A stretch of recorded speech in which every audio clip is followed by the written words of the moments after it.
Hey guys, সালাম আলাইকুম। জি Sarwar Hussain. Guys, আজকের ভিডিওতে কথা বলবো দুবাই সম্পর্কে, দুবাই ভিসা সম্পর্কে।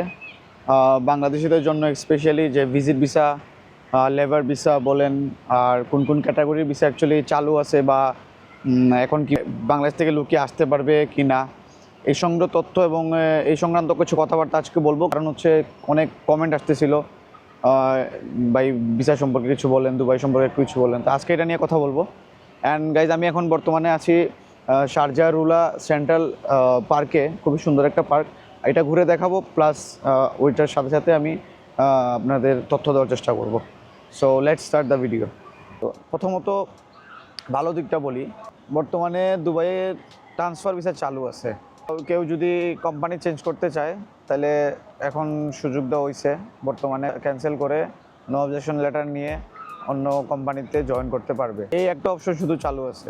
এখন আসি খারাপ দিকে। খারাপ দিকটা হচ্ছে যে বর্তমানে ভিজিট থেকে শুরু করে ফ্যামিলি ভিসা পর্যন্ত সব কিছুই বর্তমানে দুবাই বন্ধ। এটা কবে খুলবে সেই সম্পর্কে কোনো ধরনের কোনো নিউজ দেওয়া এখন পর্যন্ত হয় নাই। ডক্টর ইউনূস স্যার আসার পরে ওনাদের মাধ্যমে যে জিনিসটা আলাপ আলোচনা হয়েছে ওটা হচ্ছে যে বর্তমানে বাংলাদেশি যত 25% ব্ল্যাক লিস্টে আছে দুবাইয়ে, ওনাদের যতক্ষণ পর্যন্ত না কোনো একটা সমাধান হচ্ছে ওনাদেরকে নিয়ে, 25%-এর মধ্যে 20% ব্ল্যাক লিস্টে এখনও পর্যন্ত আছে, ভিসা লাগায় নাই, লিগ্যাল হওয়ার কোনো ট্রাই করে নাই। তো সেই লোকদের, সেই আনলিগেল লোকদের যতক্ষণ পর্যন্ত না কোনো একটা ফয়সালা হচ্ছে ততক্ষণ পর্যন্ত দুবাই ভিসা, ভিজিট ভিসাই ওপেন হবে না। এটা হচ্ছে মেন কথা। এখন অনেক অনেক পেজে দেখবেন যে বিভিন্নভাবে তথ্য দিচ্ছে, দুবাই ভিসায় খুলে গেছে, তারিখ দিয়ে দিছে, ভিজিট ভিসা খুলে ফেলছে, ফ্যামিলি ভিসা চালু হয়ে গেছে, বিভিন্ন ধরনের তথ্য দেওয়ার চেষ্টা করতেছে এবং মানুষের বিভ্রান্তি করার চেষ্টা করতেছে। আসল তথ্য কেউ জানে না, মানুষের বিভ্রান্তি করতেছে, হেনস্থা করতেছে। টাকা পয়সা নিয়ে অনেকে আছে, টাকা পয়সা দিয়ে দিছে, 5 লাখ 6 লাখ 10 লাখ টাকা পর্যন্ত অনেকে দিচ্ছে শুনছি।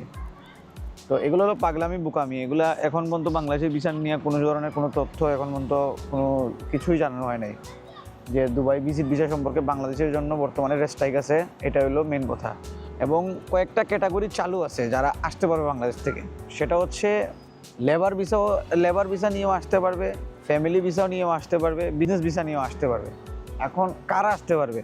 বিজনেস, এটা বলি, যারা অনেক দিন যাবৎ বিজনেস করে গেছে এই দেশে এবং তাদের বিজনেস এই দেশে আসছে, চলতেছে, বর্তমানে রানিং, তারা আসতে পারবে পুনরায়। যেমন বিজনেস চলতেছে, দেশে গেছে, ভিসা শেষ হয়ে গেছে, আসতে পারে না, আর এখন আসতে পারবে, এসে ভিসা লাগাইতে পারবে ব্যাপার, কারণ তারা প্রুভ আছে, তাদের বিজনেস করতেছে। এবং আরেকটা জিনিস হচ্ছে যারা ফ্যামিলি ভিসা, ফ্যামিলি যারা স্পন্সর করে অনেকদিন যাবৎ এদেশে থেকে গেছে ফ্যামিলি নিয়ে, বা ফ্যামিলি এদেশে আছে, কেউ স্পন্সর করছে, এরা আসতে পারবে। সেক্ষেত্রে ব্যাংক স্টেটমেন্ট যেটা, ওটা দেখাইতে হবে, ফ্যামিলি সংক্রান্ত সব তথ্য অ্যাটাচ করতে হবে, দেন দেয়া উনি আসতে পারবে, এরকম। অ্যান্ড হচ্ছে লেবার ভিসার ক্যাটাগরিটা আসলে দেখেন ডিফারেন্ট হয়ে গেছে এখন বর্তমানে ডিফারেন্ট বলতে, যদি এদেশে যদি আপনার কোনো মামু খালু থাকে আর সে কোম্পানি যদি বড় থাকে কোম্পানিটা, তাইলে ওই কোম্পানি থেকে অ্যাপ্লাই করে, আপনি যদি অ্যাপ্লাই করেন তাহলে ওরা যদি ইনভাইটেশন লেটার পাঠায়, সেভাবে আপনি আসতে পারবেন। এর আগে আপনি আর আসতে পারতেছেন না। আর ভিজিট ভিসা টোটালি বন্ধ, ভিজিট ভিসা কোনোভাবেই ওপেন নাই। যে ভিজিট ভিসায় আসবেন, আইসা এখানে কিছুদিন থাকার পরে একামা লাগাবেন, এগুলো ধরনের কোনো সুযোগ এখন বর্তমানে বন্ধ। এই ছিল ভিসা সংক্রান্ত কিছু তথ্য। অ্যান্ড আমি এটাই বলবো, দেখেন, আপনারা বর্তমানে দেশে আছেন, দেশে ভালোই আছেন। বর্তমানে দুবাইতে কাজের অবস্থা বলেন আর দুবাইয়ের যে পরিস্থিতি বর্তমানে তেমন একটা ভালো না। আমরা স্কিল ছাড়া মনে করেন চলে আসি, স্কিল ছাড়া চলে আসার কারণে আমাদের বিভিন্নভাবে হেনস্থার শিকার হইতে হয়। ঠিক আছে, এটা অনেকে না এসে মনে করেন যে ওইখানে আকাশে বসে নাচতেছে, এরকম লোক মনে করে যে এখানে দুবাই আসলে তো টাকার টাকা, মিডল ইস্টে কোনো দেশে গেলে টাকার টাকা। ভাই, যেখানে আছেন ওখানে ভালো আছেন, ঠিক আছে। মানে আপনার থেকে বহুত শিক্ষিত লোকে না এসে মনে করেন ওই যে ঘাস কাটে। সত্যি কথা, এটা এগুলো তো বললে তো মনে করেন, যেহেতু আপনার কোয়েশ্চেন করছেন যে ভাই ভিসা সম্পর্কে একটু বললেন, তাই একটু বললাম আর কি, সিম্পল একটা উদাহরণ দিলাম। যাই হোক, এত কথা বাড়াচ্ছি না, আজকের ভিডিওটা এতটুকুই।